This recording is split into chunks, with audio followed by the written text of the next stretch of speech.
The other thing, however, that happened today is they issued a report, a scathing report, damning the Ferguson Police Department as basically institutionally racist. And a number of people have been tweeting me this morning saying, Larry, you have been saying for a long time, quote, there's no racism in America. This refutes that. And I tweeted back, $100,000 to the charity of your choice when you can find Larry Elder in writing or verbally saying, quote, there's no racism in America, close quote. I have never said that, nor will I ever say that, because that's ridiculous. How can there be a country of 330 million people and 0% is racist? It's ridiculous. I've never even come close to saying that, and I don't know why it takes people to hear me and then put that through the filter of their mind and for it to come out of their lips, Larry Elder thinks there's no racism in America. What is that? Who does that? What I believe is that racism is no longer a major problem in America. I believe that now, having read the summaries of both these reports and having looked at the highlights based upon what the Washington Post says. The key highlight, according to the Washington Post, is this.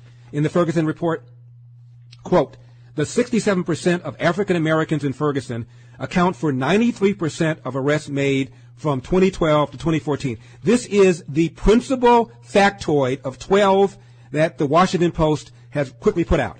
Okay? So let's just deal with the most egregious one. What percentage of arrests should 67% of the population equal out to? You tell me. Should it be 80%? Should it be 70%? Should it be the same percentage as the percentage in the population? Really? Because if it's higher, therefore they're being racially profiled? Really? President Obama, not Larry Elder, once said, a kid raised without a father is 5 times more likely to be poor, 9 times more likely to drop out, 20 times more likely to end up in jail. Okay? Now, 67% of Ferguson is black. Let's apply these stats. 70%, actually it's 73%, but around 70% of black kids are born without dads. Let's assume that stat applies to Ferguson.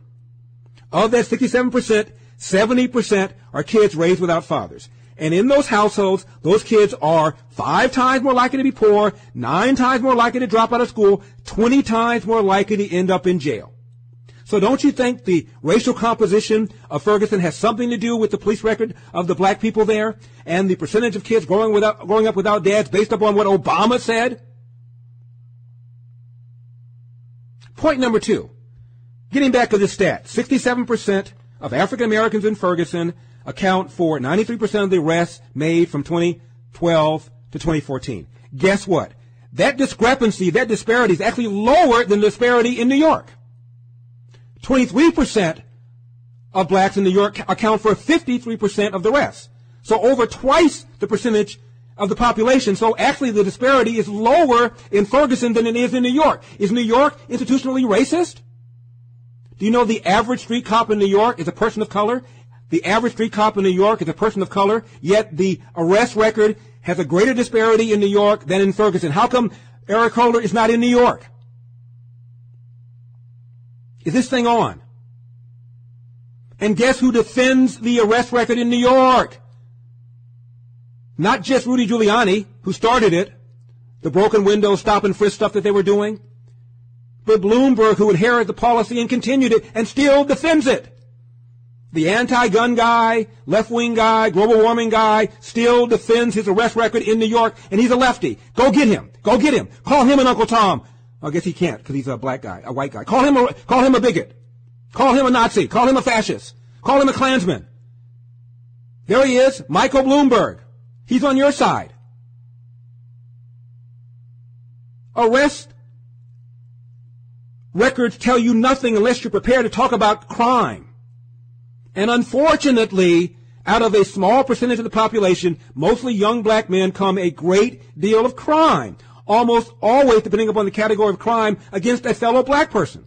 Now, I suspect, if you really conducted a poll, that many black people in Ferguson want an aggressive, proactive police department because they know they're more likely to be victimized. I told you yesterday about my friend, since we're doing this by anecdote, because what Eric Holder does in his report is he talks about a stat, then he gives an anecdote to illustrate the stat.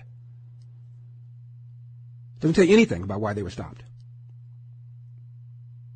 So out here in L.A., ACLU and Chris Darden, the prosecutor who did the O.J. Simpson case, had a joint press conference and talked about all the black people that got pulled over for no apparent reason. And from now on, they were going to urge all police departments to record racial stops by race. In other words, write down the race of the person that you stopped. Before, the LAPD didn't do that. So LAPD said, okay. So now every stop is recorded by race. Now what? Guess what? Still a disproportionately high percentage of minorities are arrested. Now, every cop I know wants to come home to his or her wife, his or her spouse, pet the dog, kiss the baby. Every cop I know wants to be able to do that. I was just watching The Untouchables last night, and Sean Connery had a conversation with Elliot Ness on a bridge. And Sean Connery says to him, "You just survived rule number one. You just did rule number one." And he said, "What's that?" And he said, "You survived the day. You survived to go home," something like that. Sorry, I mangled the quote. But my point is, if you want a less proactive police department, they're fine to give you one. They will give you one. They will give you one. They'll just drive and wave and respond to 911 calls. It's easier than to be proactive trying to stop crime or address things that you think are out of whack. There's one more thing that Eric Holder says, and believe it or not, I actually agree with him. I know hell just froze over. Eric Holder says something I agree with. But he also talked about the impetus behind many of these fines that have been imposed on people, and it is to generate revenue. What did I tell you about Eric Gardner? When I told you why Eric Gardner was stopped in the first place, I wasn't mad at the police for stopping him. They were just doing what they were supposed to do. But the reason for Eric Gardner being stopped in Staten Island is because he was cheating the city out of its cigarette tax by selling those loosies. Now, why do they need the revenue? To support that bureaucracy, union-dominated bureaucracy that the left loves. So left-wing people support this big left-wing bureaucracy, putting in all these left-wing politicians that kowtow to the unions and grant them whatever raises they want, and therefore you got to get the revenue somewhere. And so they tell these police to go out and get X number of traffic citations, X number of this, X number of that, in order to generate revenues to pay their own salaries and the salaries of other government workers. Hello? How about reducing the burden of government on the backs of the taxpayers? No, let's not do that. Let's just go after people and try and collect the revenues. Now, Larry, why are they going after black people to get revenues when white people presumably have more money? I'm happy you asked me that. Because the answer has nothing to do with racism. It has everything to do with whether or not the people in the community have sufficient clout to do anything about it. And the answer is the black people in Ferguson do not, because they don't vote. Look at the city manager. Look at the city leaders. Look at the voting percentage. They don't vote. So if I'm trying to get money, I'm going to get it out of the sheep that is going to resist the least. And as long as you're sitting around there bitching, moaning, and whining and not voting, and therefore have no political power, you are ripe to be sheared. That's what's going on here, and Eric Holder did say that, and that part I agree with. But the other part, I mean, are there knuckleheads on police departments? Of course there are. Are you kidding? You ever been around a cop? Gallows humor gets you through the day. Cops say things that are perceived to be racist, that are perceived to be sexist, when they're among themselves, and the culture gets like that because being a cop is a rough, tough job. You're often interacting only with bad people. Somebody once said being a cop is to look at life from the rectum. I don't know if it's that bad, but somebody once said that. Who was it? Who said that? Maybe a proctologist, but somebody once said that. 310-933-5555. 310-933-5555. I'm happy to take on dissent. I've been interacting with this guy, been calling me all sorts of names, and I said, let's do this for real. If you have the cashews, call me up. Call me up. And by the way, the arrest record at Ferguson is 4 times higher than the arrest record for white people. Woo! Therefore, racism, hold the phone. Nationwide, the arrest record for black people versus white people, 3 times higher. So yes, Ferguson is higher, but only by 33 1/3%.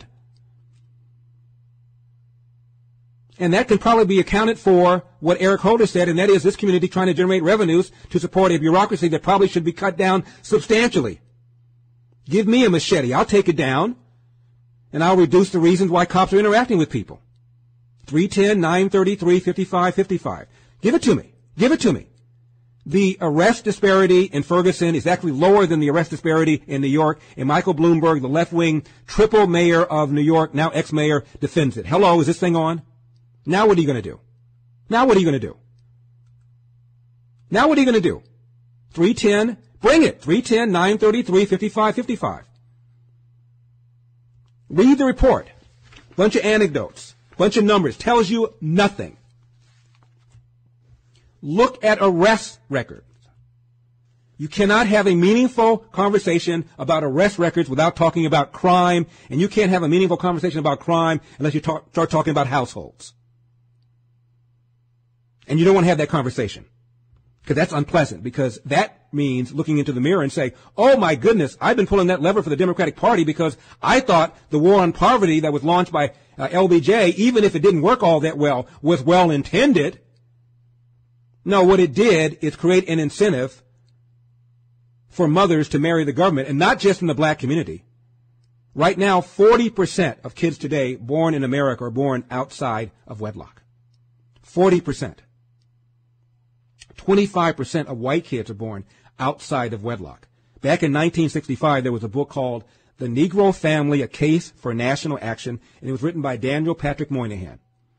At the time, 25% of black kids were born outside of wedlock. And Daniel Patrick Moynihan, who is a left-wing Democrat, later on ran for and got elected to Senate in New York, he said this is horrific. There's going to be a direct relationship between that and crime, that and dropouts, that and economic underdevelopment. And now the numbers are 3 times the number that triggered that alarmist book. Is this thing on? This is really what's going on. Now, if this were 1967, okay, let's talk about it. But it's 2015, and the Ferguson Police Department has 3 blacks on it. Now, are those blacks just sitting in a corner somewhere? Are those blacks just deaf, dumb, and blind, and just accepting a paycheck while watching a bunch of redneck officers run roughshod over the rights of fellow black people? Really? Has anybody talked to them? I'm serious. I guess there are 3 guys, and then 1 Asian apparently, and 1 Latina. Has anyone talked to them? Has anyone asked them about their story? How did you get hired? How are you treated? How are people behaving in the field? Are you looking the other way while you were routinely watching racist and sexist things going down? Really? And there's nobody in the criminal justice system in Ferguson and in that county, no prosecutor, no cop, no detective, nobody who's honest and fair and believes that black people have been getting jacked over and therefore want to stand up and say something. They're all in this conspiracy? Really? I mean, I'm sorry, it doesn't work for me. Are there individual cops that do individual bad things? Abso-friggin-lutely. But just don't give me numbers and say 67% of the city is black, 93% of the arrests are black, therefore racism. Come on. New York, 23% of the city is black. They account for 53% of the arrests, a much greater a stat disparity than in Ferguson. Yet Bloomberg is still defending their record and does not believe stop and frisk, which now has been pulled back because of the new mayor, doesn't believe it should be pulled back and believes that it's going to cause crime to go up. Now, what do you do with that guy? He's your guy on gun control. He's your guy on global warming. He's your guy on taxing and spending. He's your guy on regulating sugary drinks. He's your guy. But on this issue, he disagrees strongly with you. So now what? And let's not forget what Eric Holder said about revenue. Hello, is this thing on? Revenue. The fastest growing budget item in Los Angeles, and I believe in Chicago as well, is the amount of money the city has to put away for the pension, health care, and pension rights for three city pensions that this town runs. It's the fastest growing item in the budget. And you come in and you raise taxes, and people leave. And even left-wing people are beginning to understand that when you raise taxes, job creators leave, because a lot of job creators have left this city or have not come here because taxes are so high. We have a business tax that nobody can even explain. It taxes you on revenue, not on profit. It's disgusting. So raise taxes in order to pay for the bureaucracy. We can't do that. So go after people for BS nonsense follow some sort of not really written down quota, and raise some money. That's what's going on here. Has nothing to do with racism. Has everything to do with a bloated government bureaucracy with government unions, frequently Democrats. And you're okay with it when they collect money to raise money for the pension for teachers. Fine with that. Well, recognize what you are doing. What you are doing is putting pressure on the police to go out and generate revenue to pay for the very things you guys want. And then you turn around and go BMW about what the police are doing in order to extract the revenue to pay for the policies and the people and the bureaucracy that you want. Really. And then it's racism. 310-933-5555, 310-933-5555. And frankly, we have to consider the source. And the source is Eric Holder. Eric Holder thinks that the Arizona immigration law was racist. Eric Holder thinks that when legislatures want voter ID, it's racist. Eric Holder thinks that when he was stopped at the New Jersey Turnpike, it was racist. Never mind, Christy Todd Whitman, the liberal Republican, ordered the troopers to do a study. I think the government ordered her to do it, to find out, is it true that these black people are being harassed and pulled over for no reason at the New Jersey Turnpike? I used to go to school in New England, and I've traveled on the New Jersey Turnpike. I was one of those black guys who didn't get pulled over. And it turned out, yes, blacks were pulled over disproportionately to whites. It also turned out that blacks drove faster than whites, and the faster the speed, the more likely the driver was to be a black person. Furthermore, many of these stops took place at night when you can't even tell the race of the person in the car. And many of the cars have tinted windows. Even in the daytime, you can't tell the race. So it's all nonsense. And so the study came back and it turned out that New Jersey troopers were not engaging in racial profiling. The study was thrown out. The government said, well, they used bad methodology. They hired somebody else. The other person came back, gave them the same results. They threw that one out too. Hello, is this thing on? And Eric Holder used him being pulled over in New Jersey as an example of the racism that he personally has experienced. By the way, I don't know any white guy who hasn't been pulled over by the police. I went to a college where it was probably 95% white. The school that I went to in law school was probably 95% white. I have a lot of white friends. And I don't know any white guy, especially young, long hair, who hasn't been pulled over and hasn't had some sort of unpleasant experience with the cops. However, they don't blame it on racism because they don't have that excuse in the back pocket.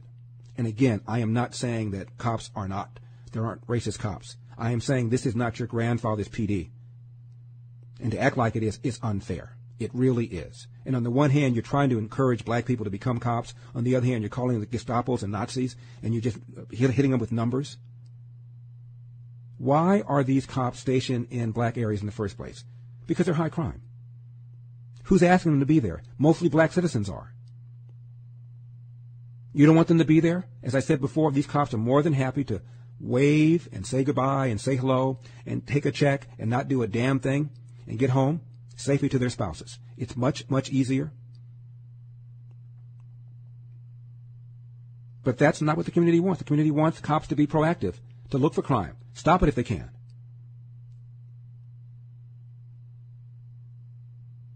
In Cincinnati some years ago, some blacks got killed by cops. Never mind the large number of blacks that were killed by other blacks over the same period of time. In comes Kwesi Mfume of the NAACP, stands on the car with a bullhorn, if I'm not mistaken, and starts yelling and screaming about how racist the cops are. Well, he goes and leaves. The Cincy cops go, okay, no problem. We're just going to be passive. Not out of punitive, but if that's what you guys want, if that's what you're telling us, no problem. We didn't become cops in order to become Nazis and Klansmen and beat up black people. That's not why we became cops. But if you want us to hold back and ignore this and ignore that, and generally speaking, the victim is probably another black person, we will do that. It's up to you. You tell us. What do you want? We're a civilian PD here. We're not an army. 310-933-5555, 310-933-5555. I'm holding in my baby brown libertarian finger a report from the Brookings Institute, and the reason I'm using Brookings is because Brookings is left wing. Quote, this is just the first sentence. It's called Strengthening Fragile Families. Quote, fall of 2010, year of our Lord. The rise of fragile families. The rise of fragile families, first sentence. Families that begin when a child is born outside of marriage is one of the nation's most vexing social problems. I didn't say that, Brookings did. I'm skipping around now. Quote, today, this is Brookings, today more than 70% of black children, 50% of Hispanic children, nearly 30% of white children, and 40% of all children are born outside of marriage, assuring the persistence of poverty, wasting human potential, and raising government spending. Reducing non-marital births and mitigating their consequences should be a top priority of the nation's social policy. End of quote. Hello, Brookings. Go to the New York Times, go to the Washington Post, and type in Brookings and Washington Post, New York Times, and you're going to find a whole bunch of stories quoting them because the left wing loves Brookings because Brookings is left wing.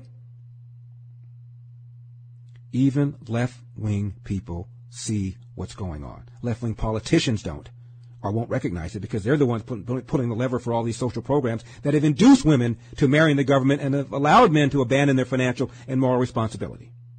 So therefore, you're not going to find Democrats going, holy bleep, look what we've done. Because they don't see the connection. I recall when Bill Cosby, before he got into his problems, was going around the country telling black people to be responsible, pull up your pants, do right by your children, do right by your wives, do right by your girlfriends and all that. And I tried to get Mr. Cosby to come on my show because he was not connecting the dots. Yes, all that part is true, but those are causes. Those are symptoms. The cause is government policy.